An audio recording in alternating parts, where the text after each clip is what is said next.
नमः सिद्धेभ्यः। ॐ नमः सिद्धेभ्यः। ॐ नमः सिद्धेभ्यः। मङ्गलं भगवान् वीरो मङ्गलं गौतमो गणी मङ्गलं कुन्दकुन्दाद्यो जैनधर्मोऽस्तु मङ्गलम्। सर्वमङ्गलमाङ्गल्यं सर्वकल्याणकारकं प्रधानं सर्वधर्माणां जैनं जयतुशासनं वन्दे विद्यासार।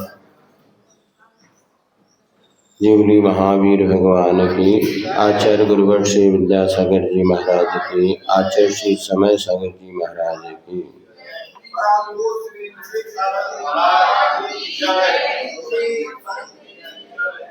तीन भुवन में सार वीतराग विज्ञान का शिव स्वरूप शिवकार नमो त्रियोग समारिके।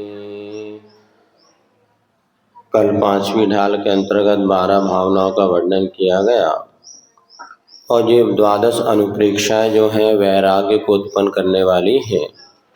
और जब वैराग्य चरम सीमा पर पहुंचता है तो व्यक्ति गृहस्थ आश्रम के बंधन को छोड़कर के मुनि व्रत धारण करके आत्म कल्याण के मार्ग की ओर बढ़ जाता है। सो यहाँ पर मुनिराज की कैसी क्या चर्या हुआ करती है और कैसे भी मुनिराज अपने कर्मों का क्षय करके सिद्धत्व को प्राप्त कर लेते हैं, उसकी चर्चा यहाँ पर आगे आपके समक्ष की जाएगी। सर्वप्रथम मुनि महाराज के 5 महाव्रत कैसे होते हैं, उनका क्या स्वरूप है, संक्षेप में बतलाया जा रहा है। सटकाय जीवनाहनन ते सब विधि दरवहि साटरी रागादि भाव निवारते इंसाना भावित अवतरी जिनके न देश मशान जल मृण भूविनादि योग ही 8-10 सहस विदशील दर्चिद ब्रह्म में नित रमि रहे। अब यहाँ पर कह रहे हैं कि वे मुनिराज जिन्होंने 5 महाव्रत अंगीकार किया, सबसे पहला उनका महाव्रत होता है अहिंसा महाव्रत। महाव्रत में क्या होता है, 5 पाप का पूरी तरह त्याग होता है, स्थूल रूप से भी और सूक्ष्म रूप से भी। श्रावकों के लिए स्थूल रूप से हिंसा का त्याग करता है तो मुनिराज सूक्ष्म हिंसा का भी त्याग करते हैं। अर्थात श्रावक जैसे त्रस हिंसा का त्याग करता है, संकल्प पूर्वक किसी भी त्रस जीव को मैं नहीं मानूंगा। त्रस माने होता है 2 से 5 इंद्रिय तक के जीव। तो मुनि महाराज जो होते हैं उनके स्थावर काय की हिंसा का भी त्याग होता है। अतः पृथ्वी, जल, अग्नि, वायु और वनस्पति, इन जीवों की भी हम हिंसा नहीं करेंगे। इसलिए श्रावक चाहे तो भोजन बना सकता है, अग्नि जला सकता है, किंतु मुनि महाराज ना अग्नि जलाएंगे ना ही भोजन बनाएंगे। तो गृहस्थ जो अपने लिए भोजन आदि तैयार करता है या गृहस्थ जो साधु के लिए तैयार करके देता है, उसी को वो ग्रहण करते हैं। जैन दर्शन में और अन्य दर्शनों में सबसे बड़ी विशेषता यही है कि हमारे यहाँ पर साधु की चर्या, समस्त चर्या श्रावकों के ऊपर आश्रित है। और श्रावक भी वो जो कि मर्यादित और अपना कहना चाहिए जिसको खान पान का विवेक हो उसके ऊपर आधारित है। किंतु इसको लेकर के भिन्नता होती चली गई और एक श्वेतांबर पंथ भी ऐसा उत्पन्न हुआ जहाँ पर कि भोजन की चर्या को लेकर के अनेक शिथिलता आ गई और वे साधु अनेक बार भोजन ले लेते हैं, जहाँ तहाँ बना हुआ बस मांसाहारी नहीं होना चाहिए, होटल आदि के बने हुए पदार्थ खाने लगे और भक्षा का सारा विवेक छोड़ दिया। किंतु दिगंबर परंपरा में ऐसा कोई भी शिथिलाचार स्वीकार नहीं किया गया। आज भी दिगंबर साधु जो श्रावकों के घर ही जाकर के आहारचर्या आदि करते हैं और महाव्रतों का निर्दोष पालन करते हैं। तो सबसे पहले यहाँ पर कहा सट काय जीवन हनन ते सब विधि द्रव हिंसा। हिंसा दो प्रकार की होती है, एक द्रव हिंसा और दूसरी भाव हिंसा। तो किसी जीव को मारना आदि द्रव हिंसा है और परिणामों में राग द्वेष की उत्पत्ति होना ये भाव हिंसा है। तो पहले मुनिराज जो होते सठ काय की जीव का हम कभी भी घात नहीं करेंगे, ना हनन करें। इसी कारण से सभी प्रकार के द्रव हिंसा से वो दूर रहते हैं। राग आदि भाव ने और मन में राग द्वेष मोह मान माया आदि जो परिणाम है, तो इनको भी वो दूर करते हुए हिंसा न भावित अवतरी, उनके मन में भाव हिंसा भी किसी तरह से नहीं पनपती। क्योंकि राग द्वेष जितना हम करेंगे उतना हिंसा कर रहे हैं, ये समझना। किसी को प्राणों से मारना तो एक बार में वो मरे, लेकिन राग द्वेष ईर्ष्या जो है ये प्रति समय आत्मा की हिंसा होती है। इससे जीव का संसार बढ़ता ही चला जाता है। तो सटकाय जीव तो रागादि भाव निवारते, अर्थात उनको दूर करने से जो भाव हिंसा होती है उस भाव हिंसा से भी वह दूर रहते हैं। और इसके बाद ये हो गया सत्य अहिंसा महाव्रत। अब अहिंसा महाव्रत को बाद क्या होता है यहाँ पर और आगे बताते हैं। सत्य महाव्रत इतना समझ में आ गया ना। अहिंसा महाव्रत और अहिंसा अणुव्रत। अणुव्रत में मात्र हिंसा का संकल्प पूर्वक त्याग है, तो महाव्रत में सटकाय की जीव का पूरी तरह मन वचन काय कृत कायिक अनुमोदना 9 कोटि से इस प्रकार के हिंसा में द्रव हिंसा आदि नहीं करूँगा, ये उनका संकल्प होता है। दूसरा सत्य महाव्रत होता है। इसमें क्या होगा, जिनके न लेश मृषा, थोड़ा सा भी वह झूठ नहीं बोलते। पहली बात तो मुनि वो होते हैं जो बोलते नहीं, जो मौन रहे सो मुनि, और बोलना भी पड़ता है तो भाषा समिति के अनुसार बोले। लोग पूछते हैं कहाँ लिखा कि मुनि महाराज रात में ना बोले। ये ज्यादातर मुनिराज जो मुनि बन गए हैं वे ही यदि बोलते हैं रात में, तो उनका प्रश्न होता है रात में ना बोले, ऐसा कहाँ लिखा। भाई ये तो ठीक है, ऐसा कहीं नहीं लिखा। आचार्य बोलते हैं कहाँ लिखा कि मुनि महाराज बोलेंगे, बोलने का ही नहीं लिखा। यदि बोलना है तो भाषा समझ, तो बोलना तो है ही नहीं। क्योंकि जितना आप पाप से बचना चाहते हैं तो ये वांग मनोगुप्तिरिया दान वचन गुप्ती पहले कहा है, बोलना जरूरी नहीं है। जो यदि बिना बोले आपका काम चल सके तो सबसे अच्छा है। फिर क्या करो भैया, कम से कम रात्रि में तो वार्तालाप ना करो। हमें तो शुरू से आचार्य महाराज ने यही शिक्षा दी है कि संग में रात विशेष चिंतन मनन या स्वाध्याय आदि विशेष अपना स्वयं के लिए करो, पर से तो आप बचो। तो दिन में ही जब बोलने का नहीं कहा तो रात में बोलने की तो बहुत दूर की बात है। किंतु नहीं कहाँ लिखा रातों, वो रात में वो। अब क्या हो रहा है वर्तमान में परिस्थिति में, जैसे जैसे नगरों की ओर साधुओं का जाना हो रहा है और नगर में दिन में किसी को फुर्सत नहीं है, और वही रात में आप सभा कर लो तो भरपूर जनता इकट्ठी होती है। हम लोग दक्षिण में थे, बोरगांव में चातुर्मास हुआ था, तो सुबह हमारे प्रवचन में होते थे 25 लोग, क्योंकि सब खेती किसानी वाले सुबह से चले गए, शाम को 6-7 बजे। और शाम को जो सभा होती थी, सामान से पंडित लेक्चरर वगैरह आते थे, वो 10 धर्म के विषय में व्याख्यान करते थे। उनकी सभा में कम से कम 300 पुरुष, 250-300 पुरुष, और सुबह 25 भी नहीं।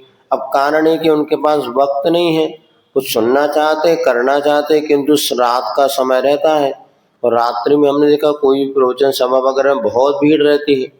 इसलिए हम कहते भैया जो कर सकता है, तो कई बार इसलिए भी मुनिराज को भैया दिन में नहीं बोलेंगे, हम 1-2 घंटे उपदेश कर करके अपना कार्य निकालो, नहीं तो जनता कब लाभ लेगी। तो परिस्थिति जन अलग बात होती, वो भी कॉमन रूप से उपदेश देना अलग चीज है। सामान्य रूप से यदि माने आपने 8 बजे तक उपदेश दे भी दिया तो उनके लिए इतने लोगों का एक साथ धर्म ध्यान हो सकता है। इस अपेक्षा से क्वचित कदाचित परिवर्तन, लेकिन दिन में भी बोलना अनिवार्य नहीं है, रात में बोलने की तो बात ही छोड़ दो। तो यहाँ पे मृषा ना लेस, थोड़ा सा भी झूठ वो बोलते नहीं। और कभी ऐसी परिस्थिति आ जाए जबकि ना सत्य बोला जाए ना झूठ बोला जाए, तो उसमें मौन व्रत को धारण कर लेते हैं, अथवा झूठ तो बोलते ही नहीं। उनका ये सत्य महाव्रत होता है। इसके बाद जल तृण हूँ बिना दियो गए ना। जैसे श्रावकों के लिए बताया था, जल मृतिका बिन और ना ही कछु गह यदत्ता। तो जल और मिट्टी तो बिना दिए ले सकता है, किंतु मुनिराज वो भी ग्रहण नहीं करेंगे। वो भी जल मिट्टी भी अर्थात उपलक्षण मात्र है। अब कोई भी चीज बिना दिए नहीं लेते हैं। आवश्यकता पड़ जाए तो भैया हमें इस वस्तु की आवश्यकता है, वो भी ना याचना करे सर्वश्रेष्ठ है, किंतु विशेष परिस्थिति होने पर कुछ थोड़ा बहुत कह देते हैं, उस वस्तु को स्वीकार कर भी लेते हैं, फिर वो छोड़ भी देते हैं। मिट्टी आदि का तो वैसे भी प्रयोग तो करते नहीं, क्योंकि स्थावर जीव की भी हिंसा का त्याग है। अब रास्ते में फिर भी कभी क्वचित कदाचित जैसे हाथ आदि शुद्धि आदि करने के लिए वहीं की मिट्टी वगैरह ले ली तो वहीं के वहीं वो उसको छोड़ देते हैं। और जल लेने की श्रावक उसमें यदि मान लीजिए कमंडल आदि में जल दे ही देता है। अब कहीं कहीं ऐसा मिलता है कि पानी, झरने का पानी, ये जो बहता पानी भी प्रासुक शुद्धि की अपेक्षा हो जाता है, तो वो लेकर के वहीं उसको छोड़ देते हैं, इसका अपना वो नहीं रखते। बाकी ऐसा कभी होता नहीं है वर्तमान परिवेश में, लेकिन हो सकता है पहले जब मुनिराज जंगलों में रहते थे, महीनों महीनों रहते थे, अब वहाँ कौन श्रावक जाएगा, कौन कमंडल का पानी देगा, तो झरने आदि का पानी का, बहते पानी का प्रयोग क्वचित कदाचित वो करते होंगे। अब वही तो लगता है कि अभी तो यहाँ पास में बैठे एक दिन कोई पानी ना रख करके जाए तो कमंडल खाली पड़ा रहता है। अब वे महाराज वहाँ कैसे महीनों 4-4 महीने निकालते होंगे, और लघु शंका दीर्घ शंका आदि हो सकता उनका इतने सहनन होता होगा, इस चीज़ की उन्हें आवश्यकता नहीं पड़ती। तो ऐसे यदि पानी मिट्टी वगैरह ले भी ले तो वहीं के वहीं वो उसको बिना दिए ग्रहण नहीं करते। अथवा कोई ऐसे नहीं रुकने, कहीं जाएंगे रुकना वगैरह भी है तो अनुमति लेकर के ही वहाँ पर रुकना, बिना अनुमति के वहाँ पर प्रवेश नहीं करते। 8-10 सहस विधि शील। इसके बाद होता है ब्रह्मचर्य महाव्रत। तो ब्रह्मचर्य महाव्रत में क्या होता है, मूल तो अपने आत्म स्वरूप में लीन रहना ही, ब्रह्म में चर्या करना ब्रह्मचर्य है। और बाहरी दृष्टिकोण से देखते हैं तो 18,000 शील के भेद बतलाए हैं।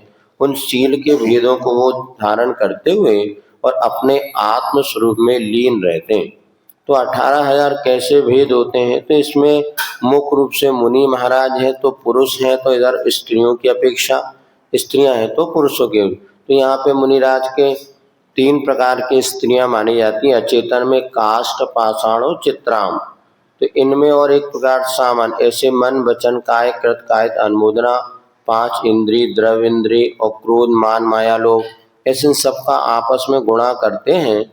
तो यहाँ पर अचेतन की अपेक्षा 720 भेद बनते हैं, और चेतन में देव स्त्री, मनुष्य स्त्री और तिरंचनी, ऐसे इनके तीनों के और भेद करते तो 720 यहाँ पर 17,280 ऐसे कुछ भेद बन जाते हैं। इन सबको मिलाने पर 18,000 उपरोक्त शील के भेद होते हैं।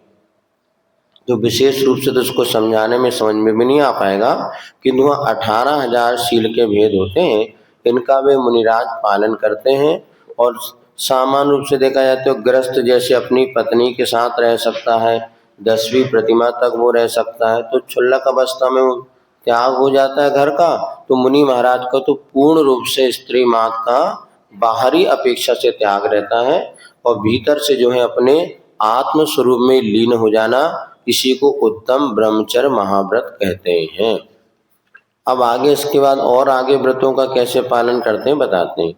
अंतर चतुर्दश भेद बाहे, संग 10 दाते टले, तजी चौकर मही लखी समिति ईर्याते, जग सोहित कर सब अहित हर, श्रुति सुखद सब संशय, भ्रम रोग हर जिनके बचन मुख चंद्र के। अब एक होता है अपरिग्रह महाव्रत, श्रावक के होता है अपरिग्रह अणुव्रत।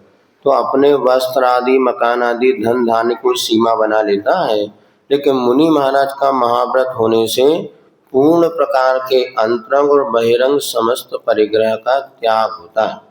तो बाहरी परिग्रह का तो बुद्धि पूर्वक त्याग किया जाता है, दासी दास, धन धान्य, क्षेत्र, वास्तु, हिरण, सुवर्ण आदि ये सब त्याग कर देते हैं। और भीतर से जो 14 परिग्रह क्या होते हैं, अंतर चतुर्दश लिखा ना, अंदर के 14 परिग्रह कौन से होते हैं, तो एक तो मिथ्यात, एक कसाय, और 9 कसाय हो गई, और 4 क्रोध मान माया लोभ। तो क्रोध मान माया लोभ और एक मिथ्यात, ऐसे 5 हो गए, और 9 कसाय होती है, हास्य, रति, अरति, शोक, भय, जुगुप्सा, स्त्री पुरुष और नपुंसक भेद।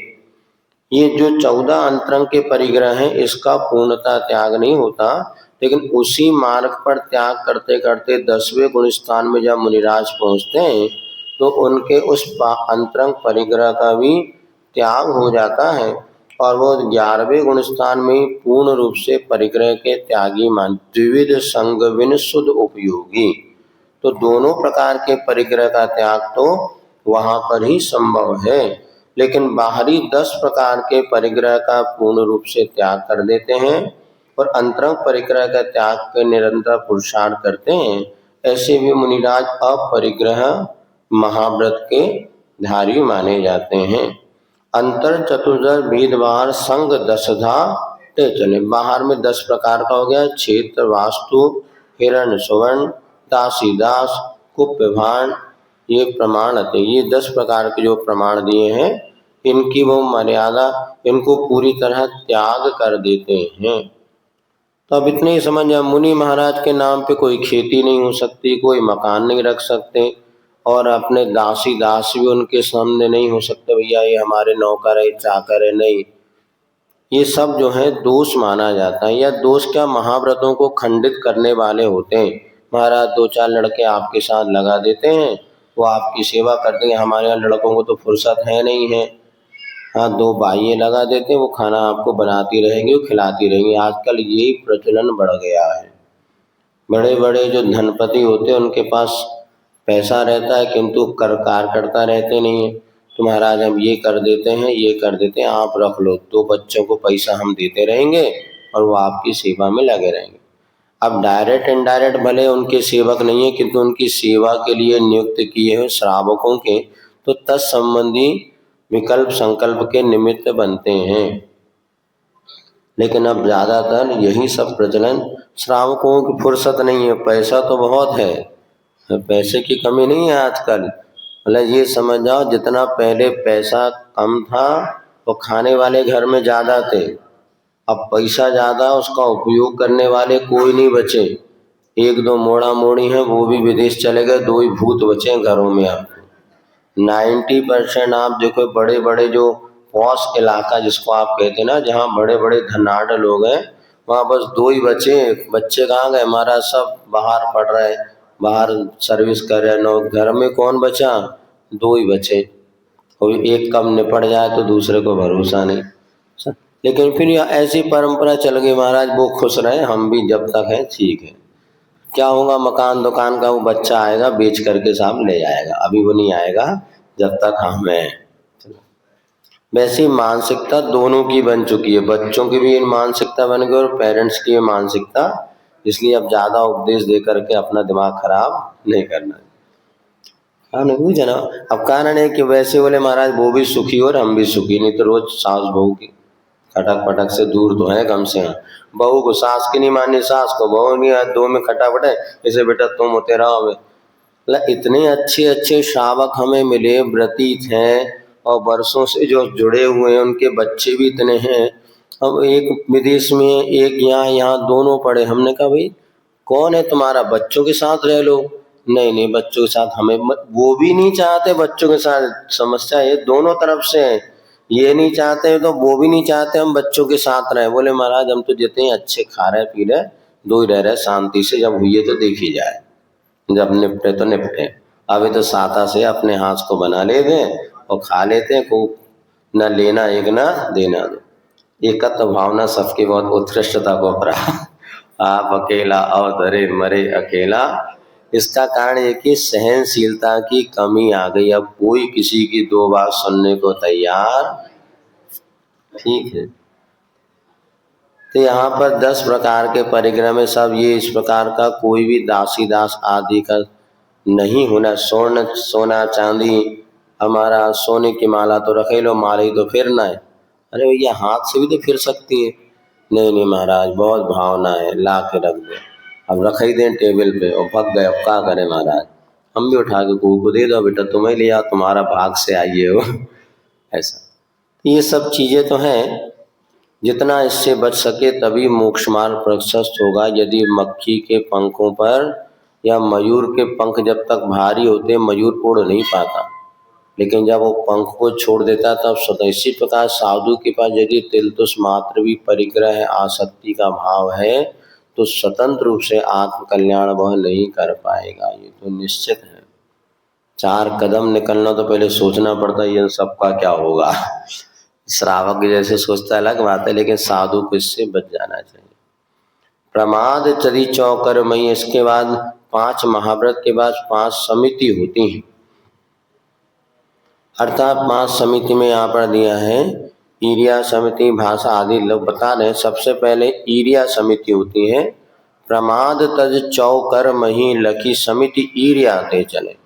4 हाथ जमीन को देख करके और प्रमाद तज करके, प्रमाद माने अपने यहाँ वहाँ देख रहे हैं, बातें कर रहे हैं अनेक प्रकार के, और नीचे चलते जा रहे हैं, नीचे बिना देखे नहीं।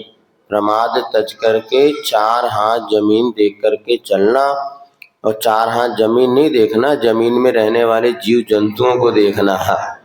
महाराज कहीं तो जमीन तो देख रहे हो, चींटी पे पाँव धर रहे, नहीं नहीं, वहाँ चींटी वगैरह हो तो उसको देख के बच करके और अपनी चर्या करना। इसको ईरिया समिति कहते हैं। सुनते हैं आचार्य श्री शांति सागर महाराज जी की नेत्रों, शरीर बहुत पुष्ट था किंतु नेत्रों की ज्योति कमजोर पड़ गई थी।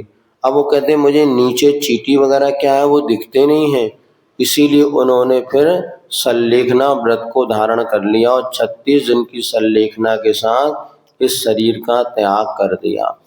क्योंकि हमारे व्रतों की रक्षा होगी तो हमारा शरीर का हम सुरक्षा करेंगे। जब व्रत ही नहीं पड़ रहे तो इस शरीर की अब हमारे कोई आवश्यकता, इसी का नाम का है धर्माय तनु विमोचन माहु सल्लेखना।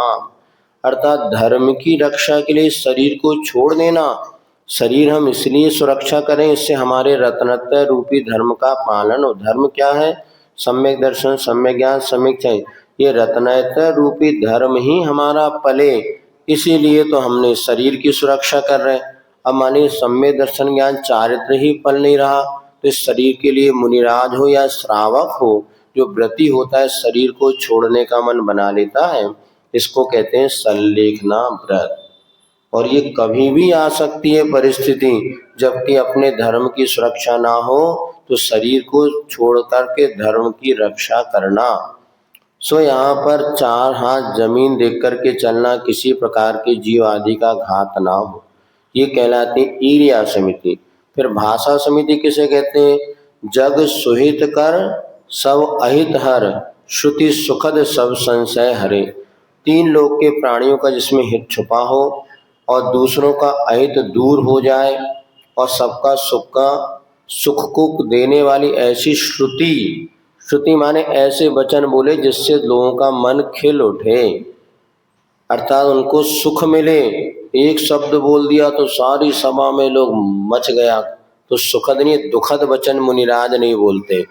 मुनिराज ऐसे वचन बोलते हैं जिससे सबको सुख मिले।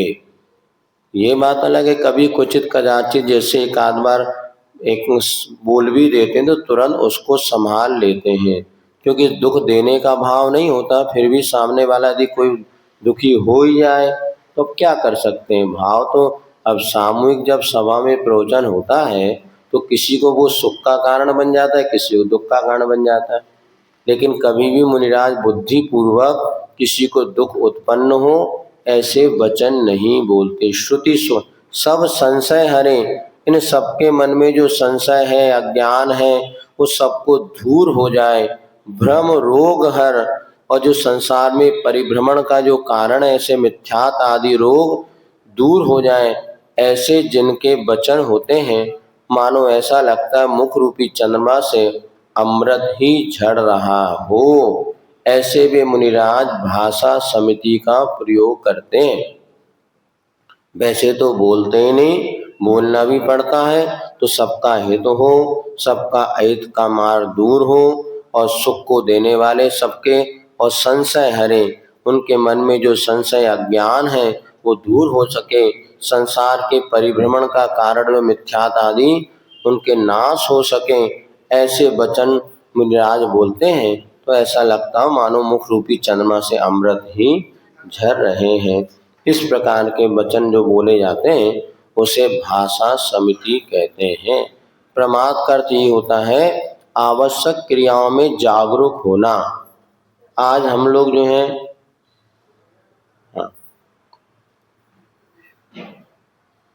आज जो है हम लोग जागरूकता के साथ जो क्रियाएं करते हैं वो क्रियाएं हमारे लिए लाभप्रद नहीं होती। सुन नहीं रहे? काहे से सुन रहे कि मन से? अब यही तो बात है, कान से सुनो तो कोई फायदा नहीं और बिना मन से सुनोगे तो फायदा, लेकिन कान से पहले सुनना पड़ेगा। दोनों जरूरी है। कि यही जागरूकता है प्रमाद रहित में, जो आप जहां कर सुनी चला था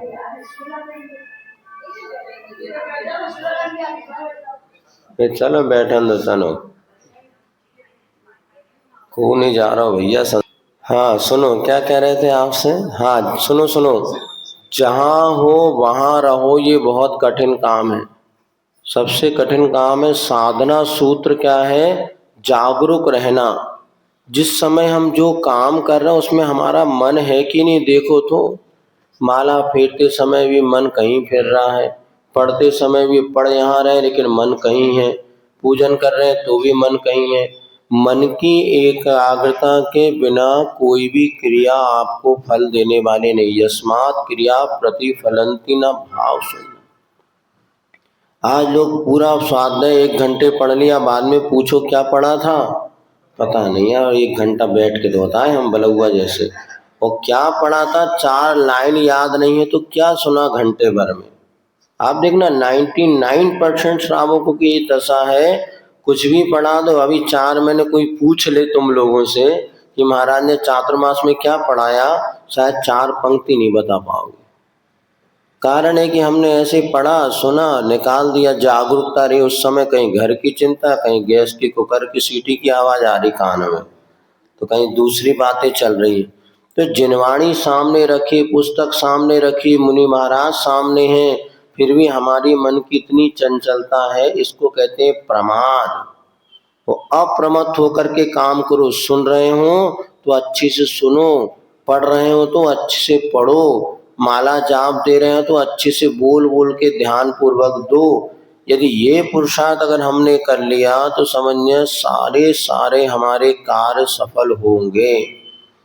मन की एकाग्रता रहती नहीं है, इसलिए सुनते हैं। महाराज ने कहा गई थी, अब वहां जाके दूसरों काम करे आए, सुने भी अच्छे से नहीं है, कहा सुन लिया बस और भाग गए। अब क्या कहा था ये तो बता, अरे वो तो पता नहीं, कहीं भी इतनी जल्दबाजी में होते हैं। तो ये जल्दबाजी ही हमारे प्रमाद का सूचक है, सावधानी का अभाव।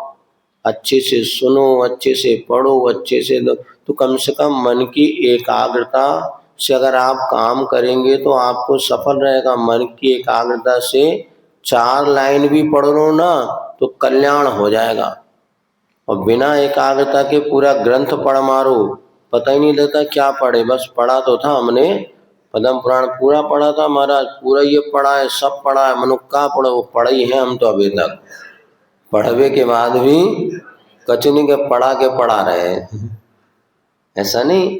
अतः कुछ पढ़ा लिखा है तो कुछ उसको भीतर में उतारो, बिल्कुल स्मृति का ऐसा विषय बनना चाहिए कि कोई भी कभी पूछे तो हम बता सकते।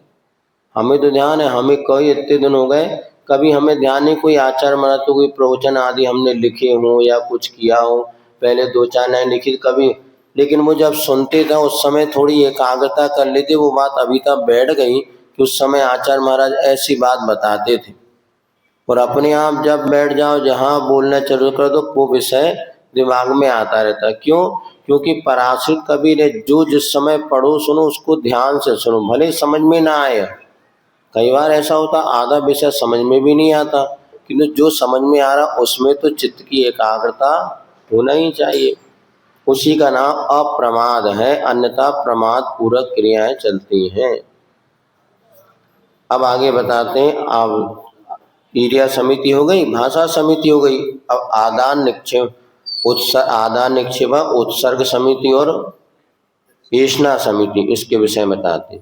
46 दोष बिना सुकुल श्रावक तने घर असन को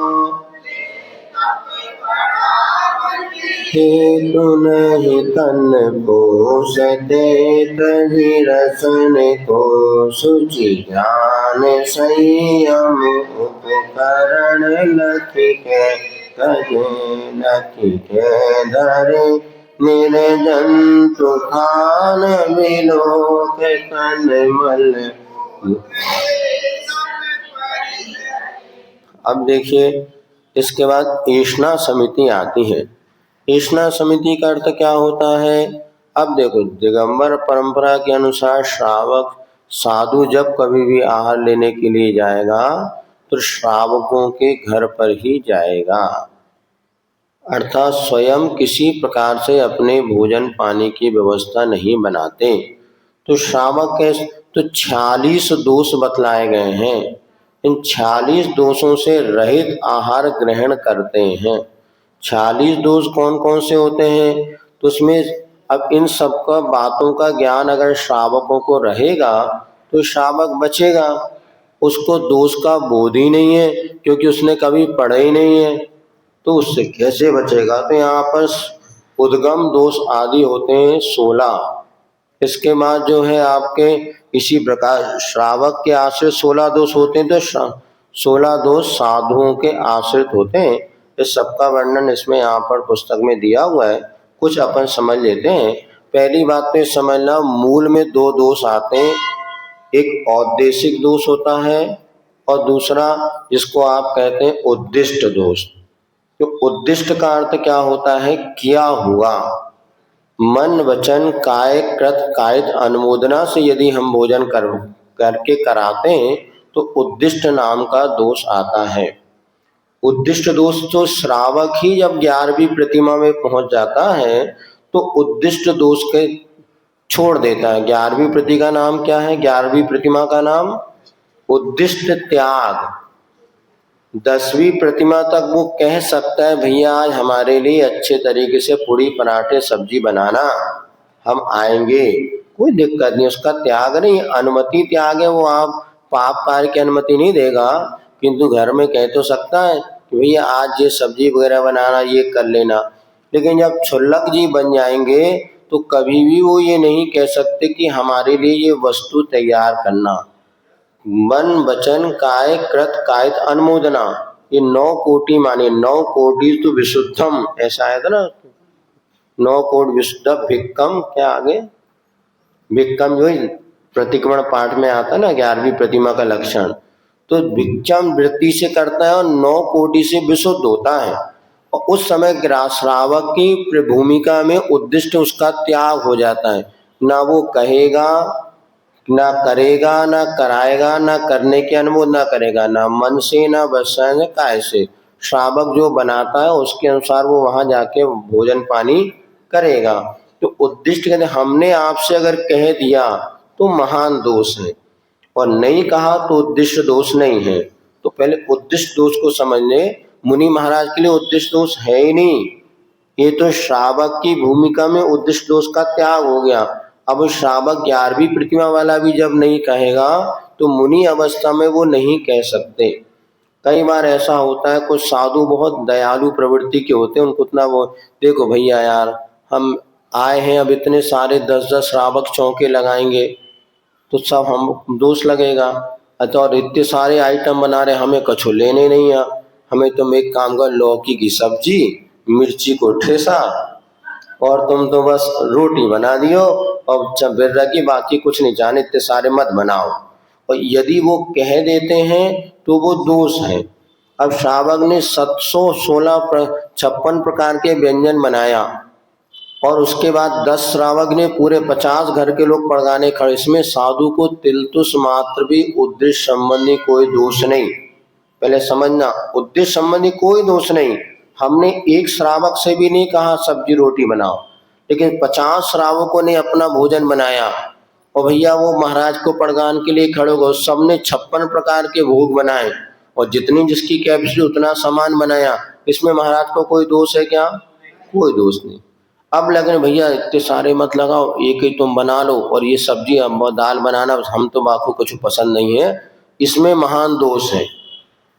इसलिए ये है उद्देश्य नाम का दोष।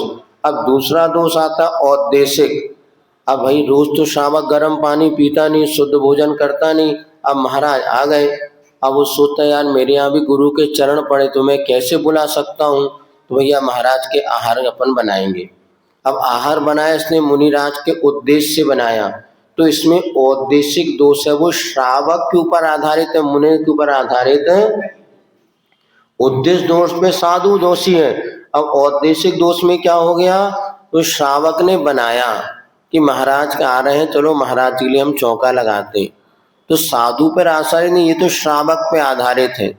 और इसमें दोष कितना है, सूक्ष्म दोष परिखर्तु कामा। इतना सूक्ष्म दोष है कि इसको चतुर्थ काल में भी टाला नहीं जाया। जैसे 100 रुपए अगर कोई वस्तु है तो उसमें आपको 10 पैसे तो आपको टैक्स देना पड़ेगा।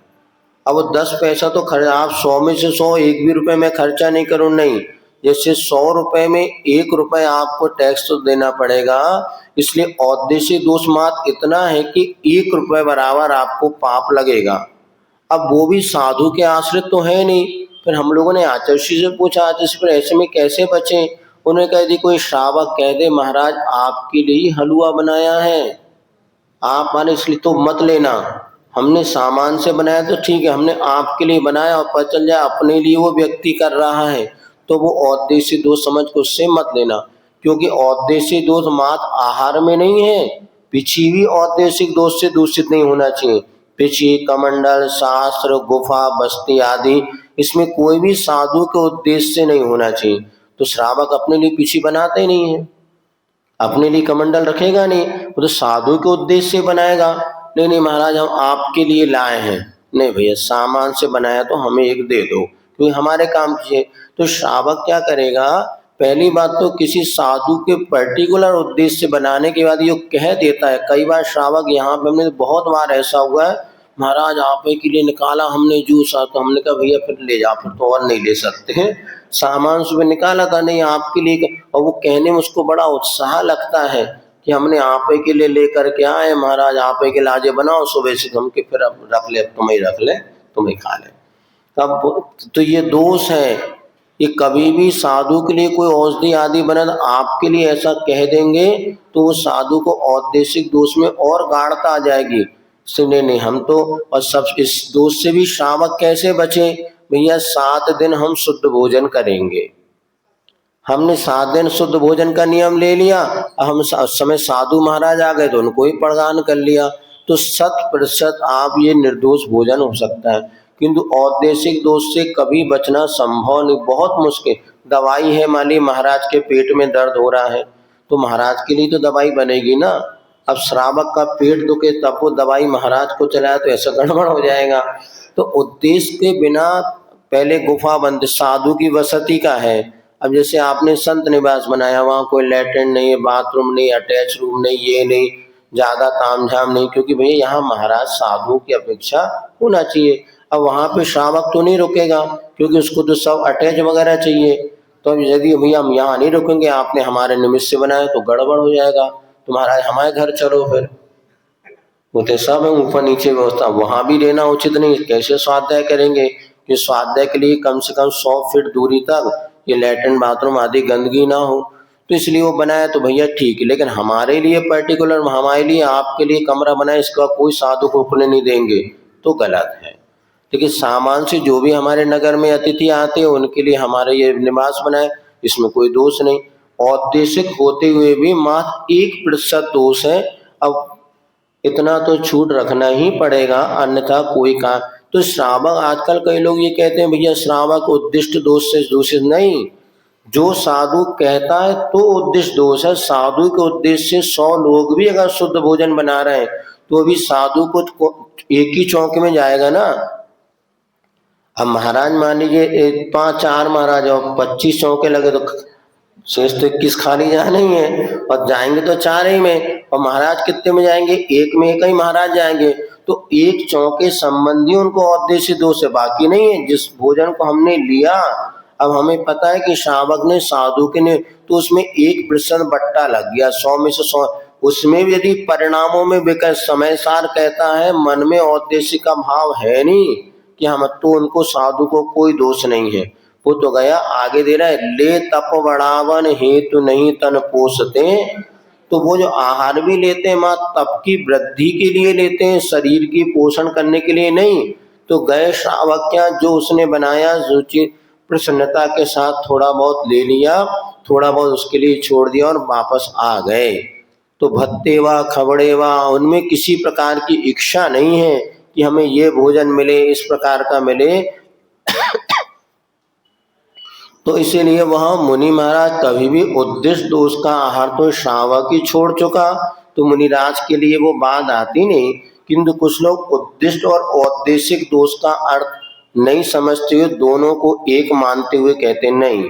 यदि मुनिराज आदि श्रावक भी क्षुल्लक जी भी कहते हैं तो उनको दोष है, अन्यथा किसी प्रकार का दोष वह नहीं होता, ऐसा समझना चाहिए। तो ये हो गए ऐष्णा समिति। ऐष्णा समिति में 16 दोष ऐसे हैं जो श्रावक क्या उद्दिष्ट आपको बताया। इसी प्रकार साधित, पूति, मिश्र, प्राव्रत, बलि, न्यस्त, प्रदुष, बहुत सारे इसमें दोष हैं। अगर बताएंगे तो आपको समय ज्यादा लग जाएगा, फिर भी इतना ही समझना चाहिए। अब परिवर्तन बहुत सारे इसमें दोष हैं। ये उद्भिन्न नाम का एक दोष है, जैसे मान लीजिए तेल घी तुरंत निकालना डब्बे से, अथवा नारियल का पानी तुरंत निकालने लगे, अनार का रस, ये उद्भिन्न नाम का एक दोष आता है जो श्रावकों पर आश्रित है। अब इतने लोग उत्संकल हो गए कि सामने सामने चाकू लेकर के फल वगैरह बनाने लगते हैं, जूस निकाल, पीछे पीठ पीछे कचू करो तो बात अलग भी है। वो तो नहीं, वो सामने कई लोग सीधे थैली लेके चौके में पहुंच जाएंगे और वहीं बनाने, मतलब चौके वाला नहीं करेगा, लेकिन कई बार जो एकदम आ गए उनने वही सारे, कौन महाराज दिख रहे, हम तो सब समझदार है। ये सब चीजें भैया तुम बाहर करो। और आजकल बहुत सी चीजें इसमें चलने लगी हैं। तो ये एक उद्भ्रत नाम का दोष माना जाता है।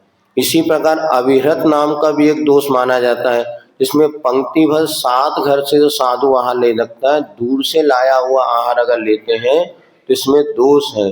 फिर कौन सा दोष है, इसमें ईर्या पद संबंधी दोष आता है।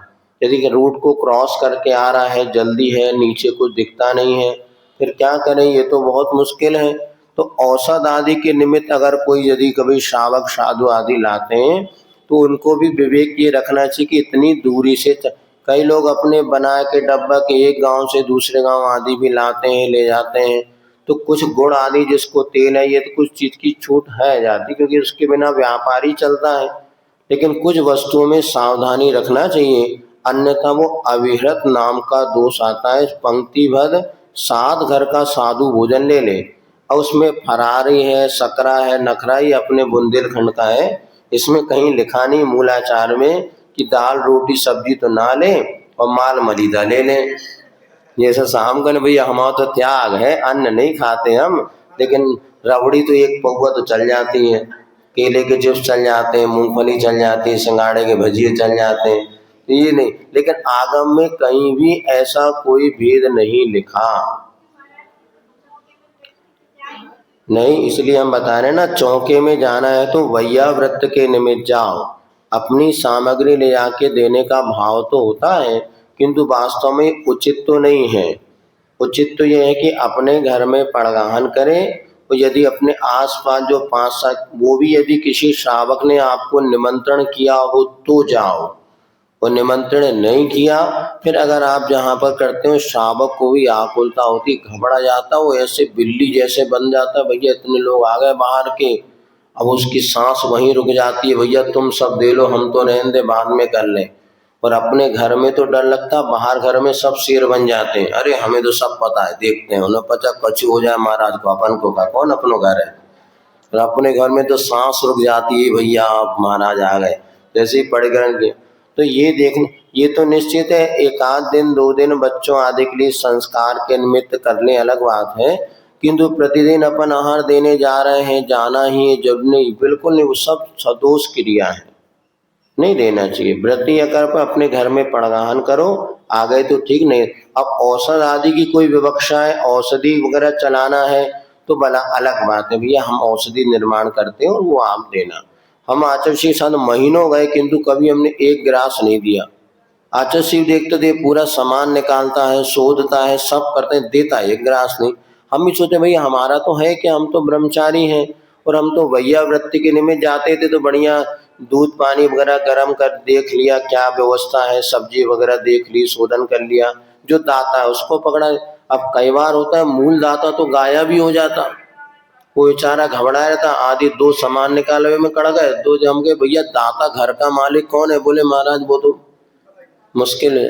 अब कोशिश तो पूरी करते हैं, एक आध को पकड़ लो नहीं तो वो ही भाग जाए जैसे भैया घर का पुरुष जो उससे ग्रास ले लो, नहीं तो वो भी तो, अब ये सब घबराए तो रहते, कोई भी करा दे अच्छे से हार हो जाए।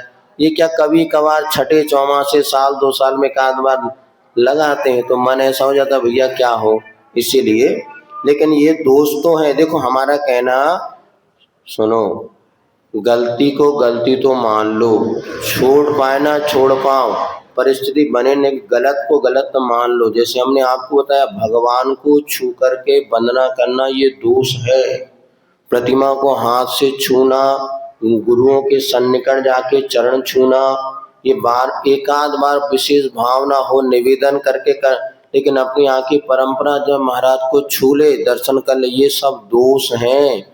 सन्निकट नाम का दोष, मूलाचार, भगवती आराधना, आचार आदि में वंदना के 32 दोषों में लिखा, साधुओं के अति निकट बैठ के लोग तो पाटे पे चढ़ ही जाते हैं, मोड़ा को तो वही में डाल दें, कहीं को तो गोदी तना महाराज की गोदी में पर दे, ऐसे भक्ति, ये सब अंध भक्ति है, अविवेक है। अति निकट से कर, बढ़िया दूर से बैठ के मन शुद्धि, वचन शुद्धि, काय शुद्धि, अप एंड डाउन करते 3 बार नमोस्तु करना, ये मानी जाती है वंदना के निर्दोष। अब सुनने रहे उधर सब खड़े लोग, ये सब बतिया रहे, देखो वो खड़े एक दूसरे से, ये जितने पढ़ाने वाले शांति से सुन तो लो, 5 मिनट धर्म की बातें, ये सब बतिया रहे, सब इधर बैठो रे, सब बतिया रहे, गप्पे कर रहे हैं, ये कहीं नहीं सुन रहे महाराज क्या सुना रहे हैं, तो तुम्हारी बात ही सुना रहे हैं हम, सब बतियाबे में लगे हैं, सबको पकड़ लेंगे कबड्डी कबड्डी जैसे, सब ठीक हो जाए, एक छुए तो सारे आउट। अब सबसे बड़ी बात है कोई सुनना भी नहीं चाहता, और जिसको सुनाओ वो दूसरी बार आता ही नहीं अब कहते महाराज हर बात अब समझा दो ना, ये सब 16 दोष आदि बताए तो सुनना ही नहीं चाहते। पहली बात तो बस आहार तो देना है, मन हमें कैसे देना वो जैसे दे रहे वैसे। तो अब ये समस्या तो इसलिए हम कभी ज़्यादा बताते भी नहीं, लेकिन आज प्रसंग आ गया तो आपको बता दिया। तो दूर से लाया हुआ देना ईर्ष्या पद संबंधी मूल दोष है। औषधि आदि वैयावृत्ति के निमित्त जाना है तो अलग बात है, लेकिन लगता है अपने जाने से और माहौल बिगड़ता है तो बाहर खड़े होकर अनुमोदना करो। आहार देखने भी तो जा सकते ना, हम लोग के बचपन में देखने जाते थे, खूब बढ़िया देख करके अनुमोदना करो, उसमें ज्यादा पुण्य है।